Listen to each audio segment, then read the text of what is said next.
Well, welcome to the Talent Equals podcast. Thanks for joining us again. Now, all of you who have been listening for some time now may know that our show is all about shaping and reshaping how you define talent. And we do that set against the backdrop of the fintech and insurtech industry. But really the lessons that we focus on are universal in their potential for whoever is listening, for wherever you're working, no matter the sector. And in today's episode, we're really going to be focusing on this idea of change and growth as leaders. Because it's so important that as a leader, to grow, to develop, that we have to be able to show vulnerability. We have to be able to go and look inwards and to find the places where we should grow from. And that takes compassion for ourselves, compassion for the pain and experiences we've had which are affecting the way that we behave today, both in our private life, but also in our professional life. So in today's episode, we're going to meet a fantastic teacher, Dr. Sarah Hill, who will introduce us to a very important concept of childhood stories. Sarah and I will be exploring, amongst other things, concepts such as imperfect love and how imperfect love and childhood stories affect the way that we lead as adults in high-stake or high-stress situations. Sarah's work focuses on coaching CEOs and senior leaders from all over the world and understanding exactly why they are behaving in certain ways. It's through this model of childhood stories that so much improvement in our style and ability as a leader can be achieved.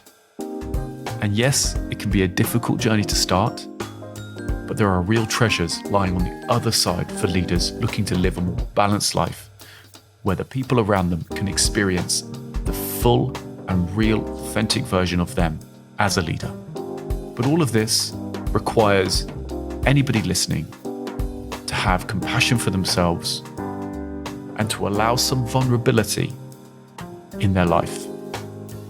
That vulnerability and compassion really is the doorway to so much great development. Sarah's most recent book, Where Did You Learn to Behave Like That?, gives a guide to coaches interested in working on this topic with leaders. But honestly, I found it as a great guide to this topic if you're just interested in some self-development. Sarah Hill holds a Doctor of Philosophy and a Bachelor's in Communication. She has taught at the Syed, Henley, and Harvard Business Schools, and is a visiting professor at the William James College in Boston. Sarah is a thoughtful, kind, very experienced practitioner, so I hope you enjoy this conversation as much as I did. And without further ado, I give you Sarah Hill. Dr. Sarah Hill, welcome to Talent Equals. Thanks for being here. Thank you. Thank you for inviting me. It's really good to be here. Wonderful. So, I want to dive in with a question. How do stressful events of our childhood affect our leadership behavior under stress? Great question. It starts with a trigger, really. So when we get triggered, and the trigger can be anything, and it will be uniquely personal too. So what might trigger me might not trigger you at all. So it starts with that trigger in the environment. The stakes then start to go up pretty quickly. So what we know about leadership under pressure is that there's this massive escalation that happens. And so as a result of that and the biological changes that are happening as a result of that stress response, we start to react out of what we would call shadow behaviour. So that's the behaviour that we're least proud of, that we might even feel some shame about afterwards, or some embarrassment or awkwardness, or just wish that we had responded with more command rather than that lashing out. The shadow behaviour can be a version of lashing out verbally, but it could also manifest in terms of becoming silent or retreating, sort of being physically present but emotionally absent, just at the moment when we're needed the most. The team needs us the most, or the context needs us the most. And so in those moments, what we would say is that the childhood story of imperfect love is in the room, in that moment of reactivity, of high stakes reactivity. And you can almost see the child enter the room as that reaction starts to unfold, you only have to Google celebrities or politicians under pressure, and you'll see all sorts of film clips that will come up where you can see what I'm describing, and it is almost like the adult becomes more childlike in the reaction. So in those moments, the leader's not in command of themselves. So it's this shadow reality, this shadow play, which we're triggered through a series of unique or everyday occurrences which have a unique effect on us. Yes. Because of the stories and experiences we've laid down as children. Yes. And you specifically talked about imperfect love. Yes. So what is imperfect love? So imperfect love comes from David Cantor, who's the theorist around structural dynamics, who first talked about childhood story and the importance of it in a leadership context and in a behavioural context. And imperfect love is anything from the smallest moments of disappointment, loss, betrayal, abandonment, right the way through to the gravest experiences of abuse, which so many people do experience in their lifetimes, more than we might imagine. So there's quite a big spectrum or big range of experiences that come under that phrase, imperfect love. I love the example of if you picture being a parent being in a department store, say, with their young child who's 5, 6, 7 years old. I've got one of those, yeah. Okay. And momentarily the child loses sight of the parent. And in that moment, the child is lost. That is a moment of imperfect love. They're lost, they're almost abandoned. There can be a sort of almost like a panic, like where's my dad? Where's my mum? Where's the parent? And of course, what the child remembers is that they were found, more so than that they were lost. But it's an example of how small a moment of imperfect love, how small that can be. So the childhood story is a tapestry of moments like those.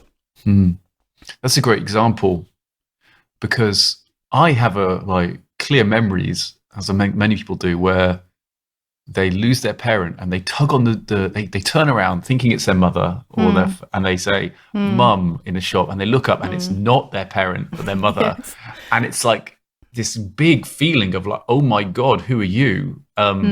Maybe to that imperfect love. And I still remember those instances. Yes. I got very clear, and that's like a minor situation. My mum was probably just standing the other side of me and I just turned around. Yes. So that's really interesting. And I think, so I can imagine, and how a parent, though, when they lose their child, I'm thinking when my child disappears around the corner, which is usually because she's going to the magazine section in the supermarket, that I also have some of those emotions that are triggered, right? Yeah. Is that an example where I may be triggered in that situation with the same type of reactions or same type of laid down stories that I would have as a child? Potentially, yes, because for someone else, for example, they may be very comfortable with the child just wandering around the supermarket and they would just carry on shopping. It's no big deal. And they would just say, or they would just know that they'd meet the child at the front door on the way out or something. So it's fascinating how what's high stakes for one person it really isn't for another. And I like the example that we're exploring too, because it's such a small moment. But then if you start to build those or add to them, so a grandparent dies and the experience of that really has a massive impact on the child. Or I can remember being dragged out in front of the classroom aged about 12 by a maths teacher, and I just could not perform. I could not do what the maths teacher was asking me to do. Now, fast forward, and if I get asked and put on the spot to stand up and present something, that experience of the feeling humiliated by the teacher can get triggered. It can suddenly come into the room if I'm not in command of myself in those moments, and really reminding myself, hang on a minute, that was the past. That's not now. It's different now. And you characterize that as imperfect love as well, even that music class experience. Yes. The experiences of imperfect love can come from anywhere, so in any context. So, school would be a big context for many people, but also the extended family, community, friendship circles, and so on. Any part of the environment or context that the child experiences. And I think it's also important to say that when we talk about childhood story, the age range that we're talking about is birth right the way through to adolescence. So we're talking about right the way through to the age of around 23, 24. So that includes, if you think that includes university, college experiences, early work experiences, early leadership experiences, all of those experiences are become part of that tapestry, which can get triggered in an unhelpful way when we're in high stakes. I think that's an important definition, actually, that the childhood period enters quite a long duration there. Yes. But it's also interesting that as I was hearing that and I was reflecting on my own framework I was bringing to this, I was going, well, surely these childhood stories are to do with the parents.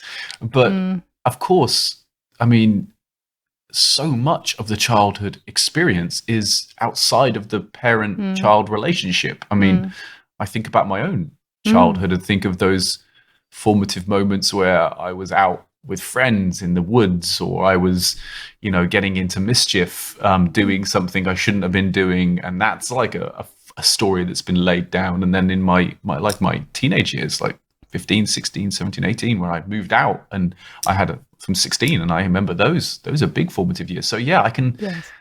It's easy probably to be drawn straight to the parent-child relationship. Yes.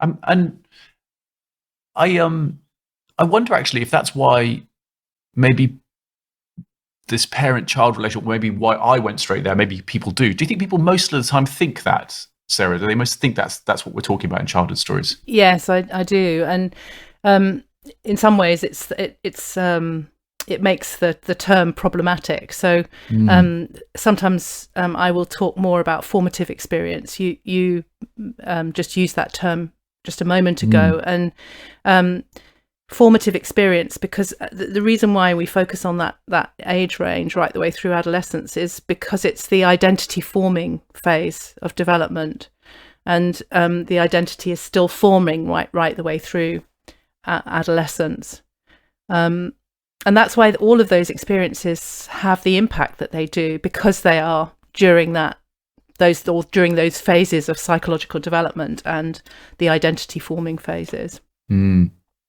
Yeah, I find this idea of like development and our structure as individuals quite fascinating. And I'll draw a sort of rather pithy comment that I remember hearing, and I think it's one of these cliches that actually rings true. It's like, give me a male entrepreneur, and I will give you a male with daddy issues, and and I remember hearing that someone said that to me at an event, and I was like, that's probably bloody true, actually. And I've interviewed a few younger CEOs, and I remember a key CEO on my podcast, Julian Taker, who's the CEO of a unicorn billion valued insurtech, and he said something similar.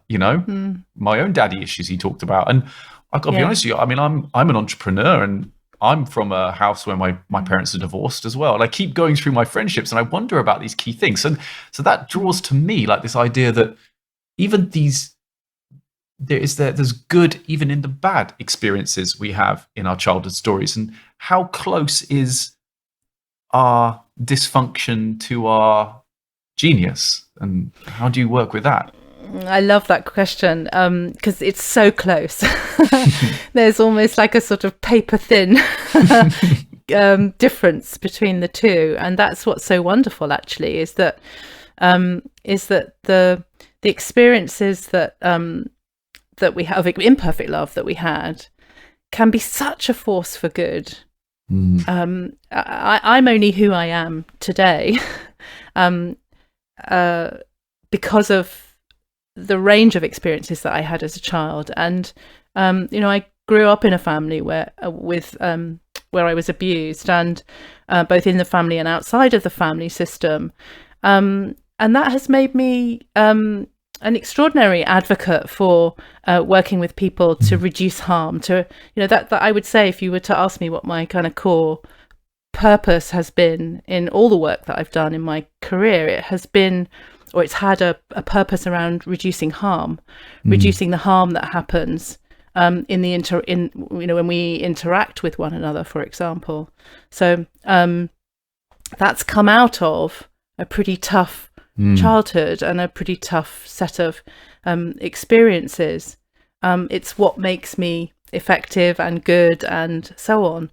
But when I'm under pressure, that's when you might see some of my shadow behavior. So you would probably see me, I'm one of those people that's more likely to retreat when I'm in the face of extreme opposition.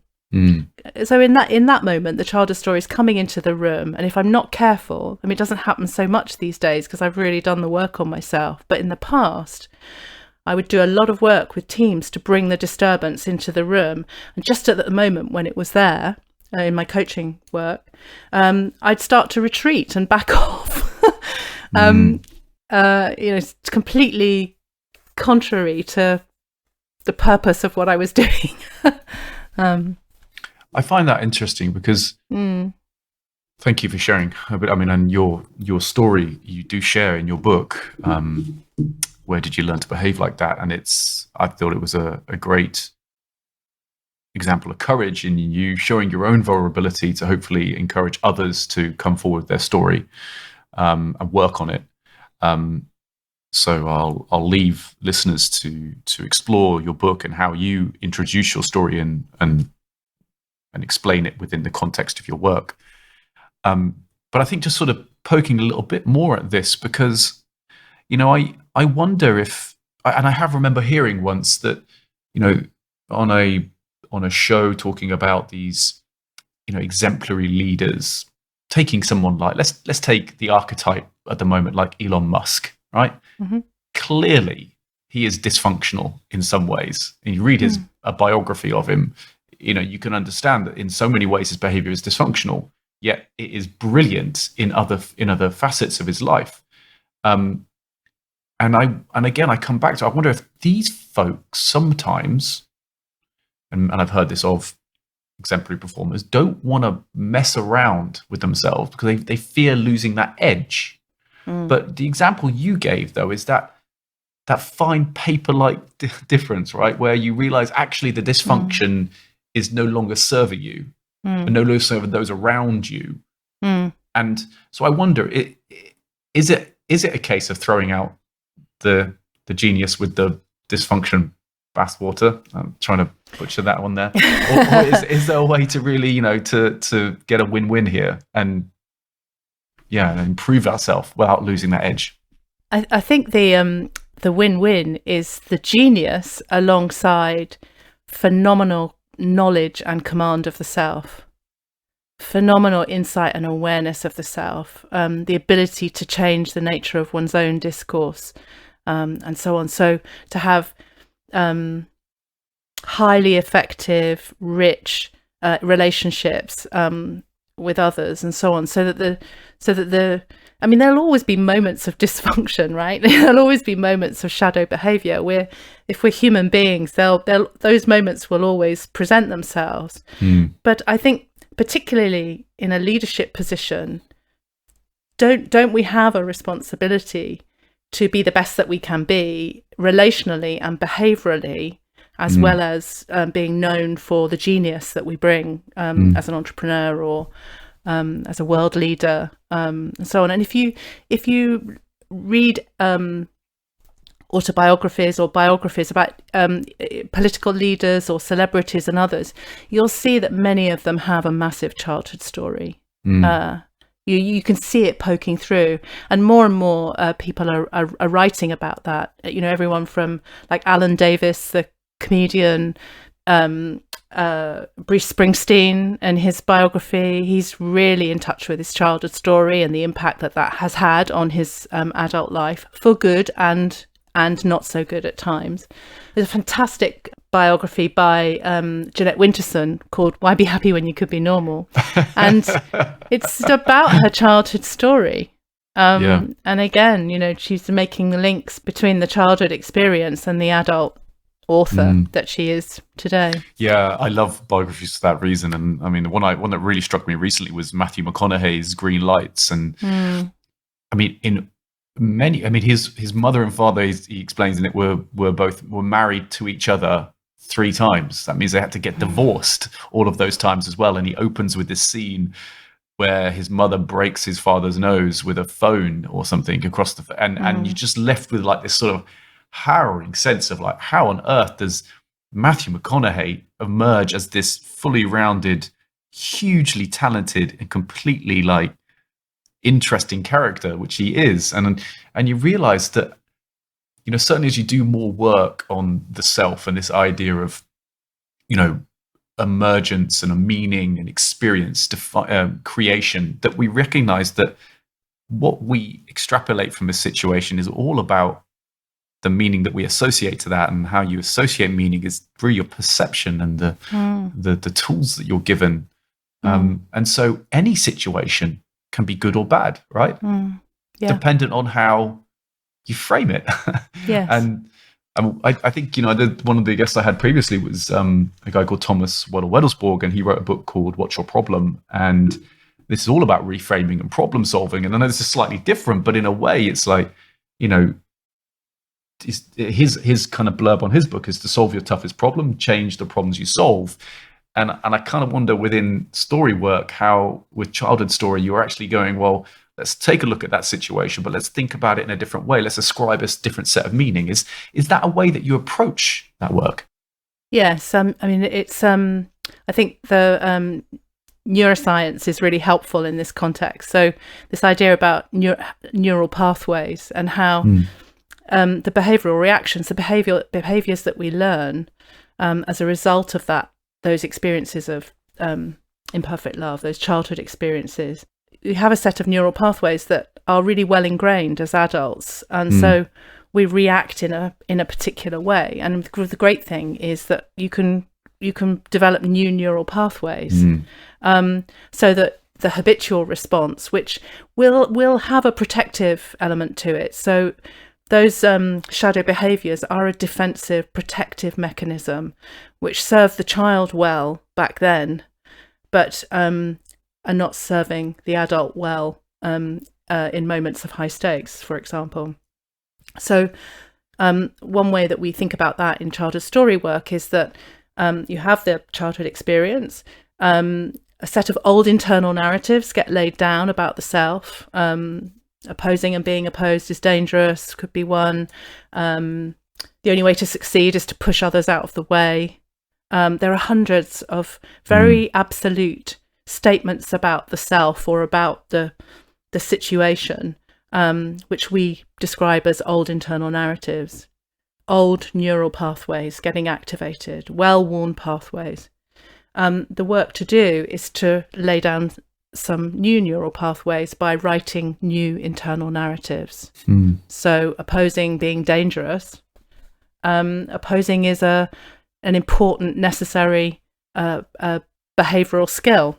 That's the shift, and it sounds so simple, and it is really old to new, but it's not easy to make that transition, in part because those old internal narratives have kept us safe. They're part of our identity. You've used the word narrative, childhood story, pathways, and in your book, I know you also quoted a very famous storyteller or story thinker is Joseph Campbell, and he's famous for writing this hero of a thousand faces, this hero's journey, and I hear this concept of story coming out. And one of the previous guests I've had on my show was a gentleman called David Katz, who started a firm called Plastic Bank, and his whole premise is changing the story of plastic. And I'm also a great believer in this idea that we can change the story of ourselves and the meaning we have. So you also use journaling, right? So I'm going to go. I'm going to get to a question in a moment with you. So you have this rich process or use of the story system to understand how we're behaving, but then you're also using it to change how we're understanding. So how important is working with story and the tools that you can use to affect that? I think part of the my rationale for the use of those different terms was to be really clear that the childhood story is immutable. It's not change. You can't change that. That the childhood story, the childhood experience, it was what it was. Whether it's true or not, that's another whole conversation. But actually, our perception of what happened is our truth. Therefore, it is our reality. And so I get kind of I would find myself getting kind of having a reaction when I heard people talking about changing the story, because it feels so important to actually honour the childhood experience, the childhood story. That we're not changing that story. So you could say it's semantics around the use of language, but that's part of the reason why I then kind of wanted to isolate that as in a particular way, and then change the use of language to talk about old internal narratives and new internal narratives, because they are different. And in a way, the old internal narratives about the self, you'll hear people, I mean, you must come across this all the time around, in coaching, around people who fundamentally have a belief about the self that they're not good enough. And they're battling against that all the time, for example. A lot of women, actually. A lot of women, let's just name it. A lot of women. It's mostly women that I work with when having that narrative, So that I would be listening for that as, and how I would interpret that is that's an old internal narrative, not good enough, that got laid down as a result of the childhood story and the childhood experience. So what we want to do there is we want to actually shift from not good enough to absolutely good enough, more than good enough, or a new internal narrative that works for that individual person.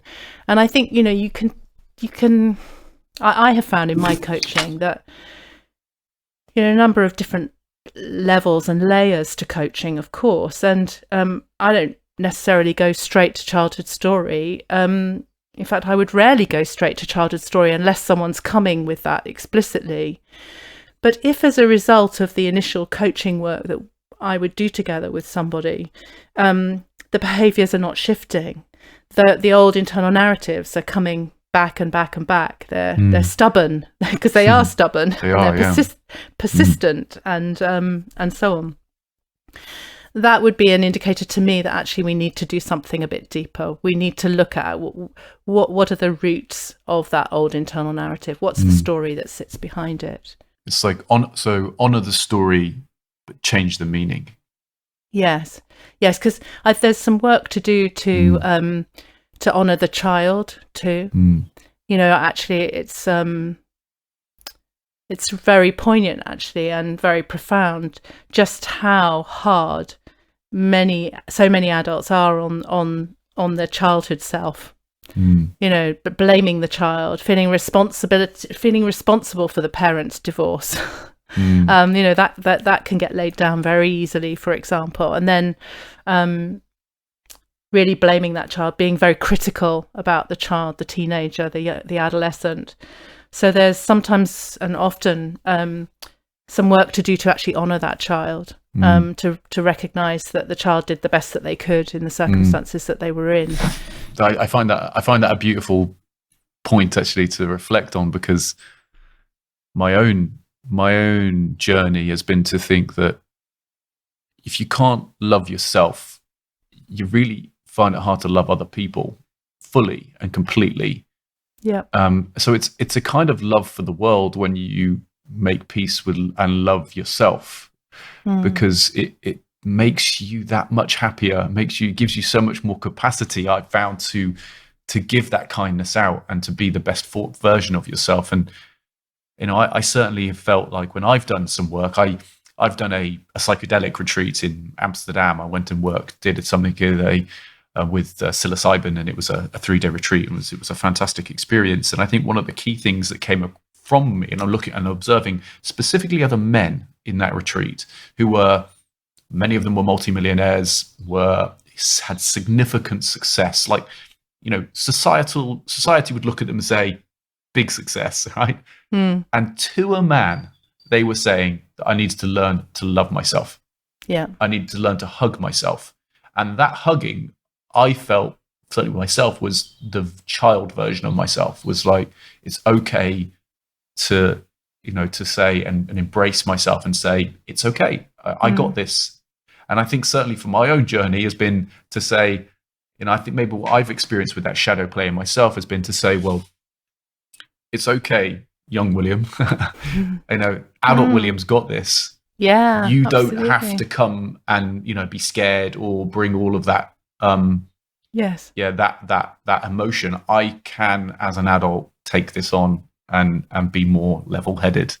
It doesn't always work, because I think there are definitely trigger moments for me where unfortunately that does happen. But just, again, observing those others and observing myself, that has certainly been the journey. So I'm glad that we're talking about this, honoring the story, changing the meaning, and recognizing that there is a child to be loved. We should all try and do that. Yeah, and to be redeemed as well. There's an aspect of redemption and compassion in this work. So it's tender work, it's tough work too. And I think that I remember we mentioned David Cantor at the beginning of the conversation, and David would always say, if you're in the room with a leader, you're in the room with the leader's childhood story. The childhood story is in there with you, whether you like it or not. And then there's a choice then around whether or not to go there or not, on the part of the coach and also on the part of the leader. And so often, I think, we train a lot of coaches in this work, and so often the hesitation or the concern or the worry about going there, about daring to ask a leader about their childhood story, is in the coach. It's not in the leader. I remember the first time I asked a very senior leader about their childhood story, my heart rate was at about 200. I thought I was going to pass out. But he just kind of was like, fantastic. I think he said something like, fantastic question, and off we went. Yeah.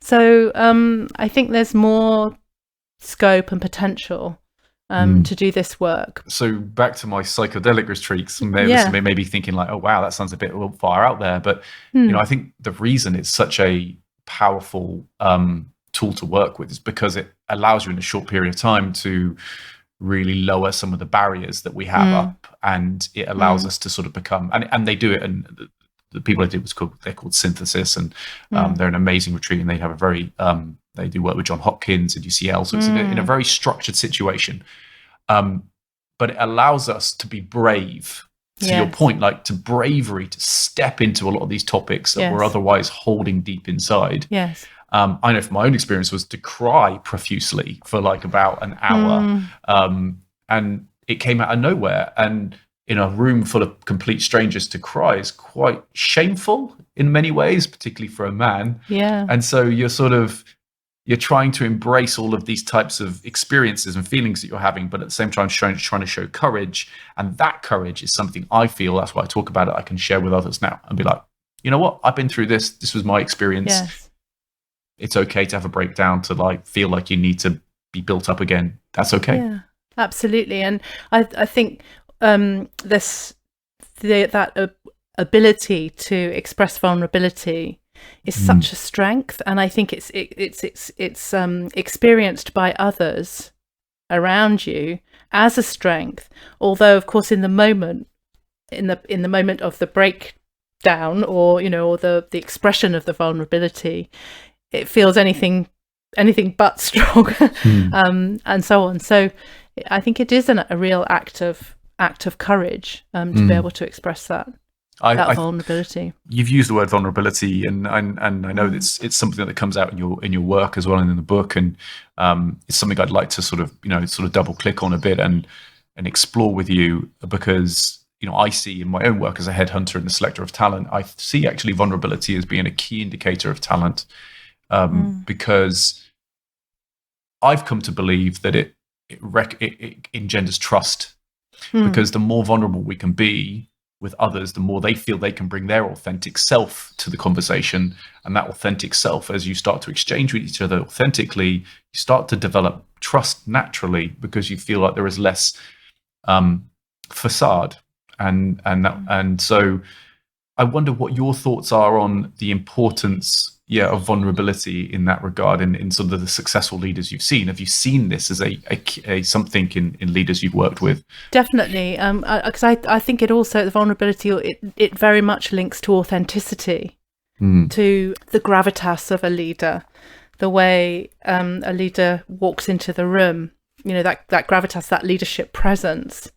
So the willingness to be real, to be willing to say when one doesn't know, or to be able to express a feeling, I think is so important because of that demonstration of authenticity. Yeah. And yet I also have kind of huge empathy for leaders, because leaders who have a concern about demonstrating any form of vulnerability because of a fear that it will be perceived as weakness. And I hear time and time again concern being expressed about it being career limiting, or potentially even professional suicide, to engage in coaching that would maybe take that person into this sort of territory. So it's it's challenging. Yeah, and I have no doubt. I mean, again, there is a yin and a yang to vulnerability. There is to some, vulnerability will be seen as a truly authentic and warming and endearing quality. To others, it will be a sign of weakness that they feel they should exploit and use against you. Yeah. I have absolutely no doubt those people exist. I know they exist. I've seen them operate in organizations. But for me, it's like this. It's still worth going to, because vulnerability is a form of humility, and humility is that route to so much learning, to this opportunity of opening up a potential for new growth. And it's only there in humility, because if we lock ourselves in the ego, we lock ourselves in a certain sense of I am strong. I will never be wrong. Well, that's such a road to destruction, in my opinion.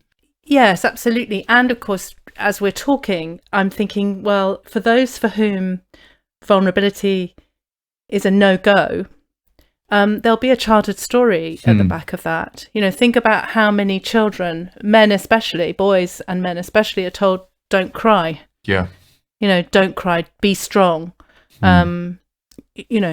Face up to the bullies, or, all of that messaging. And if that has been very, very strong and modeled very, very powerfully through those identity forming years, it's quite a big ask then to ask a successful senior leader to change that. And yet, actually, if that leader looks out around them, they may find that some of their relationships are not as good as they could be, because that's missing from their repertoire. So actually, they would be expanding their leadership range, their behavioural range, by integrating that into their leadership. So even more successful, even more genius. Even more genius. Yes, absolutely. Yeah. I am entirely with you. And that's when I thought of actually Elon Musk, back to him when he was on the Joe Rogan show and he broke down and cried. And I thought that was a beautiful moment, because I'm like, that is human. I mean, I'm notorious for getting a bit teary at the weirdest situation, where any sort of kind of lovely, intense emotion takes place between people. Even in a working situation, somebody gives me a compliment and I'm feeling the love and I get a bit teary, and I'm like, oh, damn it, Will, why are you getting teary now? But I think actually that's why, in so many ways, I prefer working with women, because I feel like women are so much more comfortable with their emotions. And although inversely, a lot of women trying to hide that in the workplace because I think maybe it shows weakness. But I would say it's actually really endearing, and it's really, authentic, and it allows us to be both positively emotional and negatively, so. And I'm really with you on that. And then I'm smiling because I'm thinking, that, so there's a congruence in our, and a connection between yours and my model, our model of how we see the world, of how we of what we value, of the behaviors that we prefer. But I'm also thinking about other listeners to the show, and who might be thinking, are you crazy? You're kidding me. What? You're asking me to be vulnerable? You are crazy. Do you know what? I've heard it. Absolutely. I teach a method for how to hire, and a part of my method for running good interviews, I start with introduction. And as part of my method for the introduction story that we tell about ourselves, I really encourage people to tell about a low moment in their life, and particularly professionally. And as the interviewer to the interviewee, they tell a professional low moment and how they recovered from that. And I remember teaching this to a German manager, and he flat told me, William, we do not talk about personal things in our culture. And I had to, so I was like, okay. And I said, so just for a moment, think of the best leader you worked with and for. What was it about that leader that really defined them as being fantastic? And he ended up telling me a story how somebody on their construction site was crushed by a falling material and was paralyzed below the waist. So it was a horrific industry. This happens in construction environments a lot, unfortunately. And he said the way that leader dealt with that person, he welcomed them back in. He showed himself to be like concerned for his family, concerned for the individual. He opened up a space where that person could, recover like fully. And I started talking to him in this room. We're talking to him. I'm like, well, you so far haven't told me anything about you've talked just about something very personal, very vulnerable, something this low moment. And we kept going with it, and he had this moment of realization that actually the personal story that we share, that the vulnerability is actually what we want in a manager. When we are down low, we want to know we can go to a leader and say, this is where my problem is, because I can't perform for you in this corporate world because all of this other underlying support networks are starting to crumble, and that requires this vulnerability, these emotions, and so that's why I say, show people in your introduction that you are human, that you've had low moments, and it will allow them to share that about themselves, and then you have a more authentic conversation taking place. So I'm also been called a new age headhunter. I'll take that. But I hope through the people listening to this, if they're not quite convinced, may use that story and also the things that you shared as a way to see the power in authenticity and vulnerability and just being who we are, right?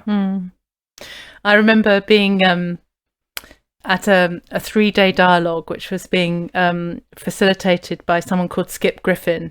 He's executive director and coach at a company called Dialogix.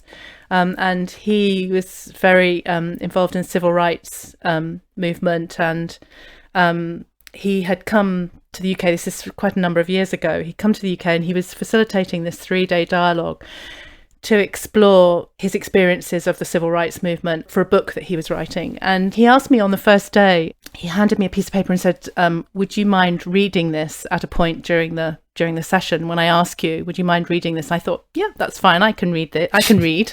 That's fine. I got this. And I got this.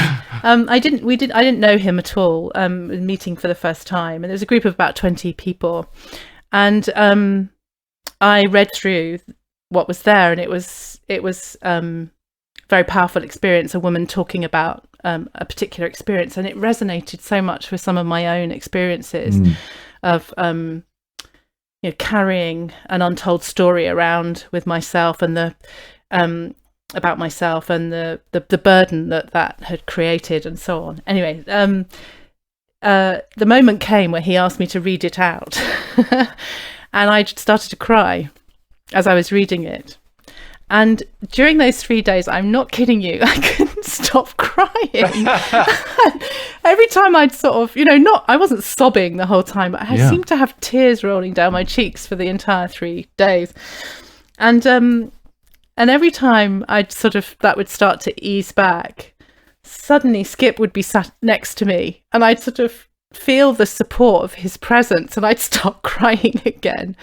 And I remember a moment, I was so embarrassed. There was a lot of people I didn't know, people from corporate environments, people from public sector, not-for-profit environments, and so on. I was so embarrassed. And I remember at a point on the day 3 or something, Skip was talking, and he was sitting next to me again, and he leaned across, and he was talking to the group, and he said, we were talking about courage.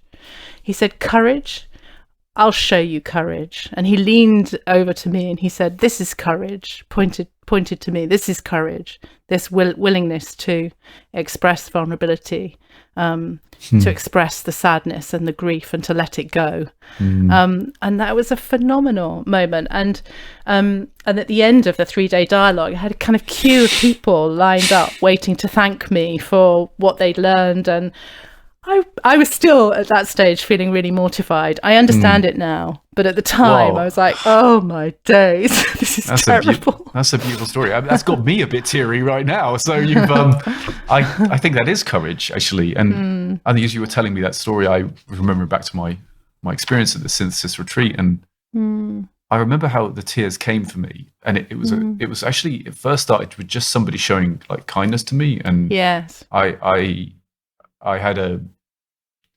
had a sort of big experience going on to the retreat, and it was sort of, there's like a lot of build up and experience, and you're kind of nervous, and everything starts coming out, and I couldn't sleep, and I meditated, and then the morning after we have a ceremony, and I remember just experiencing someone placing their hand on me. It was one of the facilitators, two of the facilitators. She's like the shaman sort of / doctor, and she just showed me kindness by placing her hand on my heart and just saying, it's okay. And I just broke down in tears, and I cried. That's what I was explaining earlier. I cried solidly for about an hour, but it was every time somebody showed me more kindness, it made me cry even more. And I was like, oh my gosh. But I felt such relief after that. And funny we're talking about crying, because I actually last night listened to a podcast with Sam Harris and Ricky Gervais. They've recently done one called Absolutely Mental. And they talk about crying and how they both cry a lot. And Ricky Gervais shares the story how he cries at the scene in Dumbo where Dumbo, the mother cradles Dumbo and he said that it makes me cry every single time. And Sam Harris shared about how he was reading Harry Potter and that made him cry. And I thought, isn't it? I mean, these are two men, and I'm like, we don't hear this enough from men. This idea of vulnerability, and it's okay to express these emotions. And so and I think this is something actually I want to explore a bit more, but I'll be off maybe just the one to go down. But it's wonderful we could, as I feel in my own work, but you're much more experienced in the coaching model, to be able to open these spaces up so people can be in those modes, right? And that safely. Yeah, safely, right? So how do you do that, Sarah? How do you start? Anybody listening who thinks I'd like to go and do that, but I don't know if I want to be crying every session. But how do you open up those spaces? Because we're talking about, a lot of time, we're talking about leadership coaching here. We're talking about, we're not talking about therapy. We're talking, I mean, absolutely. Personally, I've got a bit of an issue with everybody keeps saying, oh, well, I remember reading a review to your book, someone saying, well, you need to be a trained therapist to go to these topics. And I'm like, well, what the hell? I mean, I've met trained consultants and doctors who I really wouldn't let look after my hamster, let alone myself. So training is training, but excellence is excellence in a topic. So okay, put that to one side. But so how do you what's your what do you want to talk about? Do you want to talk a bit about coaching versus therapy and child story work and etc. and creating those safe spaces? Yeah, it's definitely a question that gets asked often. It's about, are you asking coaches to be therapists here? I'm not, but I am asking coaches to be willing to be able to work with a leader in this kind of territory, So work with them behaviourally to have a model for and a practice and supervision and all of those things, to be able to ask a question like, where did you learn to behave like that? To be able to go to formative experience because of the impact that that formative experience is having on the leader in the here and now. So I understand the concern. There's we could do a whole hour talking about therapy versus coaching versus therapy. In some ways, one of the ways that I think about it is that there's therapy in coaching and there's coaching in therapy, and so on. And I think I'm not a critic of therapy at all. I think there can be a stigma around going for therapy, particularly in a leadership context. So particularly in the UK and Europe, maybe more than in the US. But yeah, absolutely. Anything that I say about coaching the childhood story, if there was a trained therapist with us in this conversation, they would probably likely say, well, yes, that's I do that in my practice too.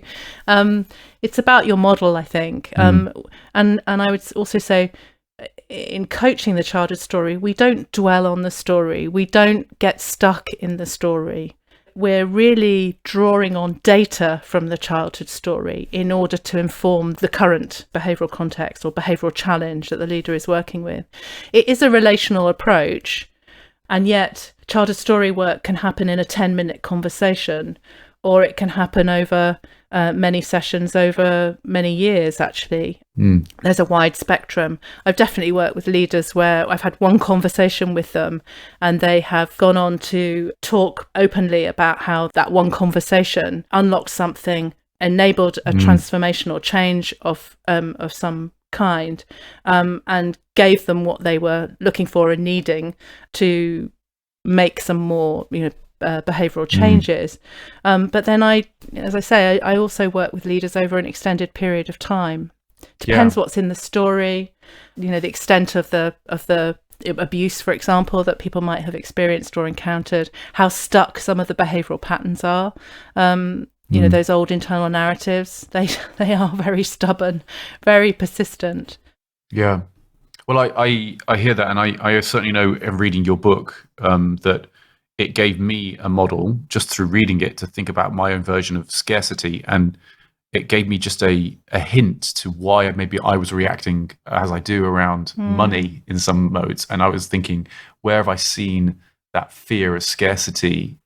I grew up with not a lot of money, in a family not a lot of money. So I was like, okay, well, no wonder there I am back as a child, worried about money. Here I am as an adult, worried about money. How is one informing the other? And it's easy for us if we're self-reflective enough to, like you said, just have that one question, so it doesn't have to be this huge deep exploration. Absolutely. but it can be something more if you want. Before we finish up, and I'm mindful of time, and one of the questions I want to have, and we've mentioned his name a few times now, and I think his model is very important. So what does David Cantor mean to you, and how does he fit within the childhood story work? So David sadly died just recently. He just a couple of months ago, age 93.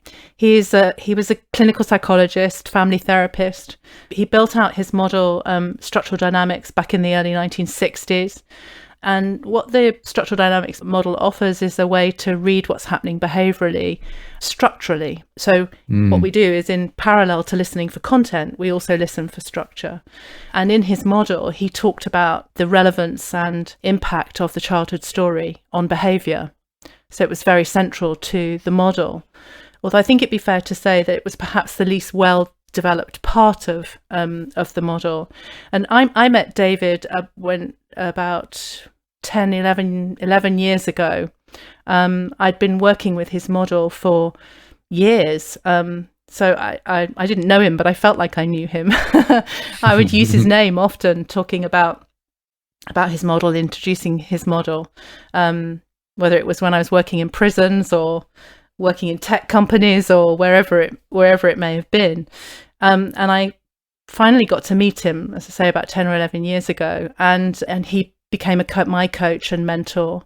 I became executive director at the Cantor Institute after a period of time, so got very involved in the work. I think whilst I had been working with his model, he opened all sorts of windows onto the model that I hadn't previously seen that are not so widely known about. And my colleague in the company that we co-own, Tony Melville, and I set about making that structural dynamics model more accessible to more people and playing a part in training others in that model.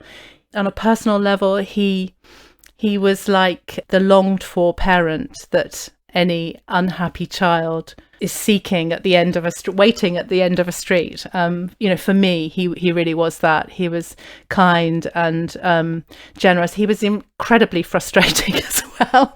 He was hugely creative and had hundreds of ideas and so on.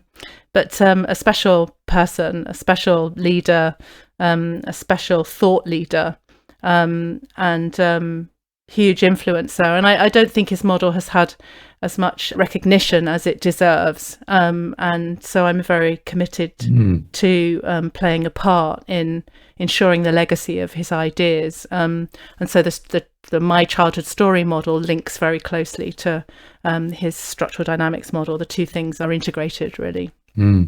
Thank you. You recommended reading The Room to me, and I've started diving into that, and I think the opening few pages are fantastic already. So I certainly know from one thing I found very helpful within this childhood story like model that you're creating, that you do have a structure that we can utilize. This sort of, it almost tempers this sort of strong emotional situation by giving us a nice structure to say, well, I know in the book you exemplify this one that was really helpful for me, which is the conversational structure, which is move, follow, oppose, bystand. And I suppose it's within that kind of conversational framework that you can start to see, well, how am I acting differently when these childhood stories come in, right? So maybe would you just explain a little bit while we can just about move, follow, oppose, and bystand? I think it'll help listeners maybe understand that model. And of course, then they can dive into your book and the other work to find out more if they're interested. Sure. Yeah. So the move, follow, oppose, bystand are the vocal acts or the action propensities. So you can code any conversation just using those four vocal acts. And so a move initiates or sets the direction. So an example of that would be, let's start the meeting. A follow provides support and completion to a move that's been made. So that might sound like, good plan, I'll take the notes. An oppose provides correction and challenge. So we might hear someone say, before we begin, we might want to think about switching the order of the agenda. And then a bystand provides perspective and connects different views. So that might sound like, it seems like we aren't sure whether to dive right in or spend time reorganizing the agenda. Now, the vocal tone changes when we're in high stakes. So if you have a tendency to make moves when you're in high stakes, people around you might experience you as being dictatorial, pushy, impatient. If you tend to follow when you're in high stakes, there you might be experienced as being quite weak, placating, overly compliant, not really able to generate ideas of your own. If you tend to oppose when you're in high stakes, you might be seen as rude, overly critical, attacking or contrary, judgmental. Experience those people, yeah, definitely. Yeah. And then if you tend to bystand when you're in high stakes, you might come across as being disengaged, withdrawn, holding yourself as superior or aloof in some way, sort of separate. So that just gives an example of how you can begin to just use those simple four vocal acts to read what's happening behaviourally in the room. And where the childhood story can come in is if you were to look at my profile historically, it's not true now, but historically you'd have seen me using oppose very rarely, avoiding it. And in a certain context, I became a bit of a stuck follower. So I would just follow. Now I'm a stuck mover. So I just move. I like to make moves all the time. So I have to watch that, because if I fill the room and fill the space with my moves, then I'm not giving anyone else a chance to speak up. I'm not getting the benefit of other people's moves and so on. So that's just a whistle-stop tour through action propensities. That's a beautiful set of examples. No, thank you. And I'm sure people listening will think, "Oh my God, that meeting! I can experience that." And I know in the book, there are a number of leaders who talk about their own experiences, and you do working with them. And then I think if you marry that up with reading The Room, David Kanzer's book, you can start to see how those situations unfold. And then it's why are we acting like this? How are we acting like this? Can we change this behavior for the good of the group? Right. That's really fantastic, and I love that. Thank you. David Kanter's first book, which was written with William Lear, they did the research together, is called Inside the Family, and that's the book that actually presents the research that they did to generate this model around structural dynamics. They created the model out of that research. So it's interesting. It's there in the title of the book, Inside the Family. The preferences that we have behaviourally get laid down early on.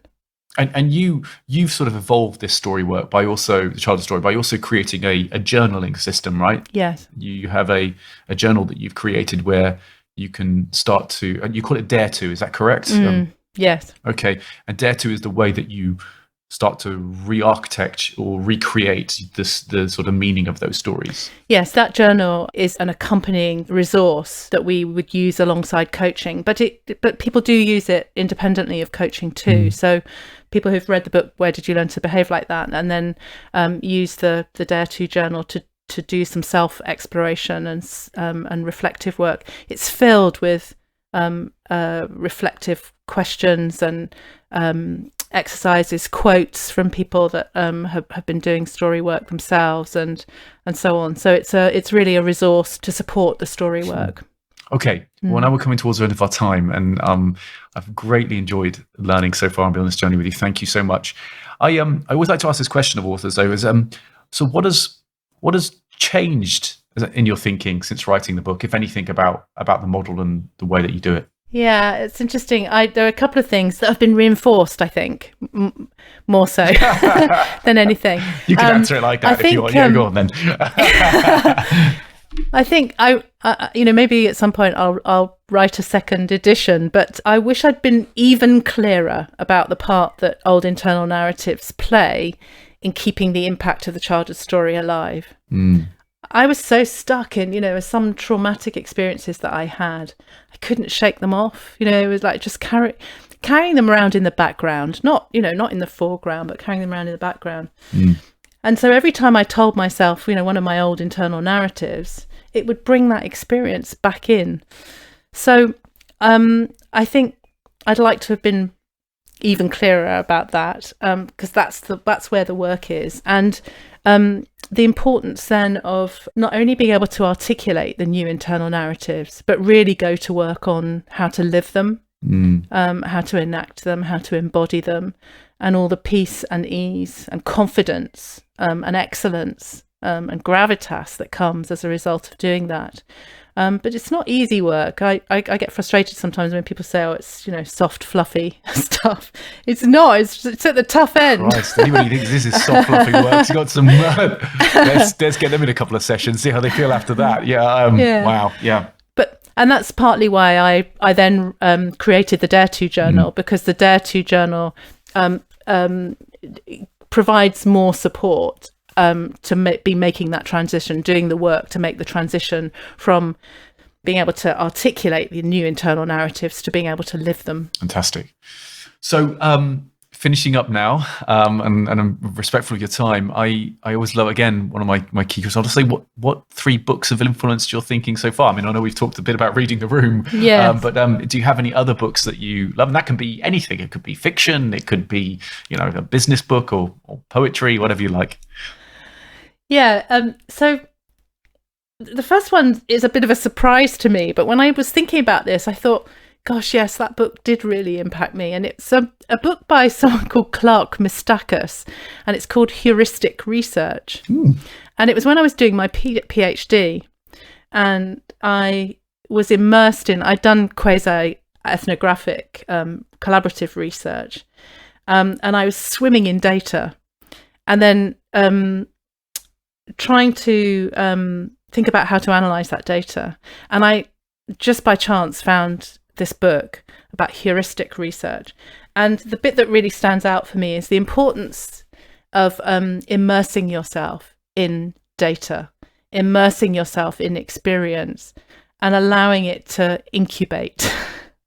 So you kind of like walk around with it, and that it the analysis starts to almost happen by itself in a way. Anyway, that book has, and that whole idea about heuristics and incubation and immersion has featured in so many different ways in my work over the years, because that's going back to the sort of mid-1990s. Well, I love a heuristic, so I am got to check that one out. That sounds fantastic. Very interesting. Another one would be a book called A Path with Heart, which is by Jack Kornfield. And the reason that this was so influential for me was that it was my first introduction to mindfulness practice and the importance of presence, and an introduction to the Buddhist teachings. And it doesn't sort of heavily cover Buddhist philosophy, but it's just a really practical, accessible book, which I found myself, as I was reading it, turning down the corners of the pages. And then I realized I would just be turning down the corner of every single page. But I just loved it. So A Path with Heart by Jack Kornfield. And then the third one would be Dialogue and the Art of Thinking Together by William Isaacs. And this was kind of huge for me, discovering dialogue as part of cultural change work. This is, again, going back to the sort of early 2000s when I was doing this work in prisons in the criminal justice system here in the UK and also in the US, using dialogue as part of a change methodology, bringing people together who don't generally come and talk and think together, actively bringing them together to be part of the change effort, and so on. I could say more, but it's a fantastic book, and really opened a door to me in terms of what I do today, introduced me to David Cantor's model of structural dynamics, because it's described in there, but also said so much more about the importance of dialogue and what that really means. It's a fantastic book. Wonderful. What a wonderful three selections you give me. May I ask, is Buddhism part of your life? Is that sort of something you... Yes, it became part of my life. Yeah, very much in the last 20 years. Yeah, I've attended many retreats, and just the part that mindfulness practice plays in presence, and also in part in healing some of the harm from the past. That's one of I must say, Buddhism for busy people was one of the first introductions I've had to it as a mode, and I think Stoicism and Buddhism has sat with me as two philosophies, two ways of life, which I find great comfort in, and great wisdom and great guidance. Yeah. And it's kind of saying, suffering exists, but there's also things like impermanence. So we don't have to, live in that suffering. There's an impermanence to it. So yeah, there's so much that we could say about that. Well, about that. Yes, but yeah, Dr. Sarah Hill, I feel that is a wonderful place for us to leave our conversation. Maybe to follow up in another one at some future point, because I have thoroughly enjoyed the chat with you today. Thank you so much for sharing your story, your wisdom, your model, and I would encourage those out there, if they're interested in finding you, they can find you on your website, which is dialogix.co.uk. There we go, and also LinkedIn and other places like that, right? And they can find a bit more about your work. And the name of the book, again, for those out there, is Where Did You Learn to Behave Like That? And I will be putting some links in the show notes and such so that you can find you. So again, Sarah, thank you so much for your time. It's been an absolute pleasure. Thank you.